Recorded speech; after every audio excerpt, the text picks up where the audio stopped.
What's going on, Dodgers Nation? Doug McCain here. You can follow me on Twitter and Instagram at DMAC_LA. For all latest Dodgers news and rumors, be sure to subscribe to the Dodgers Nation YouTube channel. Hit that subscribe button, hit that notification bell, and if you want to see us post even more Dodgers content, smash that like button. And as always, I want your takes down below in the comments section. Today's Dodgers Nation question of the day. Where do you think, right now, just give me your gut feeling, where do you think Corey Seager will be playing baseball next season? Will it be with the Dodgers? Will it be with another team? Right now, where do you think he'll be playing baseball next season? Let me know down below in the comments section. And for all latest Dodgers news, head over to DodgersNation.com. So today we're going to talk a little bit about Corey Seager because a lot has changed since the last time we talked about his pending free agency. One, the Dodgers traded for Trea Turner, and Trea Turner, he's an all-world shortstop. He wants to play shortstop. He has one more year of club control before he hits free agency in 2022. And you know the Dodgers would not be trading away their top two prospects in pitcher Josiah Gray and catcher Keibert Ruiz if they didn't intend to try to lock him up long term. So how much should we be reading in to this move by the Dodgers? Does the acquisition of Trea Turner signal that they're moving on from Corey Seager after the season? I wouldn't say it means that necessarily, but it doesn't mean nothing. It definitely is significant in my opinion, and to me it's like that meme. You versus the guy she tells you not to worry about, and Trea Turner is that guy that Corey Seager should be worrying about if he wants to be the starting shortstop for the Los Angeles Dodgers in the future, because if that's the case, he won't be in LA. It's that simple. If Corey Seager tells his agent Scott Boras, tells the organization, hey, I won Rookie of the Year here, I'm a two-time All-Star, I was the NLCS MVP, the World Series MVP, and I want to play shortstop for you guys, I'm telling you this organization is going to say, hey, we see the advanced metrics, we see the UZR score, the defensive run saves, we see the range that you have, and you are a below-average shortstop defensively, and we just traded for an elite shortstop, and his name is Trea Turner, and he will be the starting shortstop next year, and I think beyond next year for the Los Angeles Dodgers. That's just the reality of the situation. So if you're Corey Seager and you want to come back to LA, it's going to require a position change, in my opinion, whether that be third base or first base. In all likelihood, you will have the designated hitter in the National League starting next season, so that could be an option. But look, I've talked to enough people to know that Corey Seager, he wants to be playing shortstop, so I think it could be a non-starter when it comes to negotiations and bringing him back to LA. And now there are some teams out there that are going to be suitors. Make no mistake about it. There's going to be teams out there that are going to want Corey Seager on their team. Now, will it be a massive, robust market? Had he hit free agency after last year, would he be talking $250 and $300 million?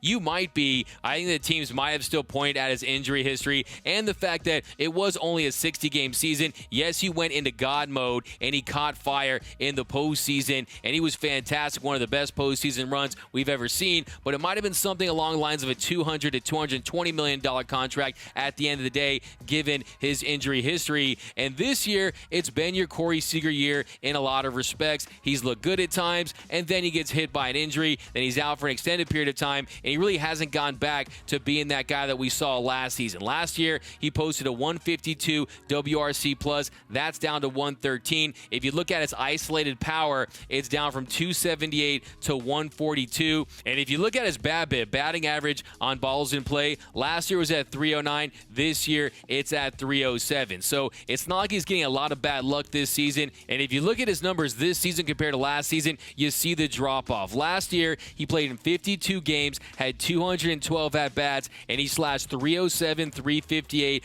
585 with a 943 OPS. This year, in 45 games, 176 at-bats, he slashed 267, 356, 409 with a 766 OPS. So, yes, the injuries have been a factor, and I do think he can get it going. It's going to take some more plate appearances to really get that rhythm and start being Corey Seager again, and we've seen him hit the ball hard. We've seen him hit some doubles, but just 4 home runs this year, and we thought maybe this could be the year. If he stays healthy, he could be looking at 40-plus home runs this season, but that hasn't been the case. Now, like I said, teams are going to be interested in Corey Seager. He will have suitors, and Bill Shaken of of the LA Times thinks he should play in Anaheim. He thinks that the Angels should sign Corey Seager. This is from a piece that he published yesterday. It reads, Seager is 27. He plays a premium defensive position, and the World Series MVP and two-time All-Star has been above league average as a hitter every season of his career, even this one when his power has been slow to return after a hand injury. The Angels will finally be done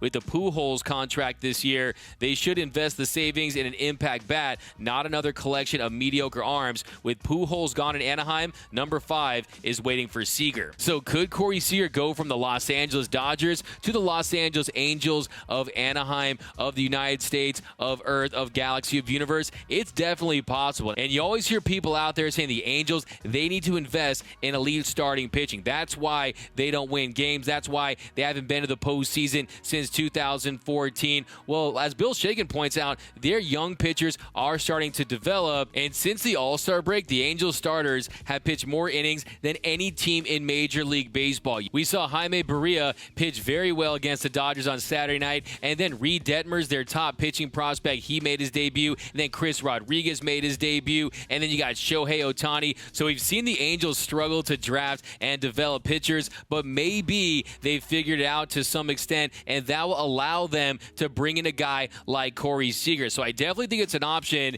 And then you hear about teams like the San Francisco Giants, the New York Yankees. Well, with the Giants, there's a natural connection with Farhan Zaidi. You know that connection, and you know that Brandon Crawford, he'll be a free agent, and maybe they say, hey, let's get younger. Remember, Corey Seager is still just 27 years old. Maybe he feels comfortable going up there, playing for Gabe Kapler and Farhan Zaidi, playing up in the Bay Area. Now, will Corey Seager actually sign with the San Francisco Giants? It's tough to wrap your head around that possibility because of how much he's done with the Dodgers. He's accomplished so much, from Rookie of the Year to the NLCS World Series MVP, and if he never played another game for the Dodgers, he would go down in Dodgers history. He's a part of Dodgers lore forever, and to go up to San Francisco and sign a big deal, I just don't see that happening, but that would be a pretty formidable infield when it comes to offense with Corey Seager and Chris Bryant if they can sign both of them. And then there's the New York Yankees. Yankees fans have been talking about Corey Seager for a very long time. Back to when it's the Babe Ruth, Lou Gehrig days, it feels like. And Bob Klapisch, who covers the Yankees for the Newark Star-Ledger, he was on a radio show, and he was quoted saying Corey Seager will be a Yankees target this offseason, which is why Hal didn't want to fire all his bullets last offseason. So now Ken Rosenthal said recently that he thinks the Yankees need a quality shortstop, and he doesn't think any of the upcoming free agent shortstops are getting $300 million. So you got guys like Carlos Correa and Javi Baez, Brandon Crawford, Trevor Story, and then you have Corey Seager. Now, if the Yankees wanted him, what they could do is move Gleyber Torres to second, but he also said that he thinks the Yankees will consider re-signing Anthony Rizzo. So maybe they offer Corey Seager something in the $200 million range. They re-sign Rizzo, and then you got Rizzo, you got Gleyber Torres, and you got Corey Seager at shortstop. So that's definitely a possibility. You know they like his power, being a lefty with that short porch there in right field. He was definitely make a lot of sense playing for the Pinstripes. But right now, I definitely think that if I had to bet on him leaving versus staying, my gut tells me that he will not be a Los Angeles Dodger next season. And that's just based on the fact that the Dodgers traded for Trea Turner. He's going to be the shortstop next season. And even if Corey Seager was willing to change the position, you're going to change his value because he'd probably rather go to the market as a shortstop because that's a premium position, so he can get more money from other teams versus staying in LA and saying, hey, we'll sign you as a third baseman or a first baseman. And would the Dodgers really be willing to give him a hefty contract at a position they've never seen him play? So it just doesn't make sense at this point when it comes to him coming back to the Dodgers, at least from an organizational standpoint. But I hope I'm wrong because I love me some Corey Seager. He's been one of my favorite players over the last 7 or 8 seasons. And just to watch him grow and develop through this organization, and at peak last year when he won World Series MVP, it would really be tough to see him go. But let me know down below in the comment section, where do you think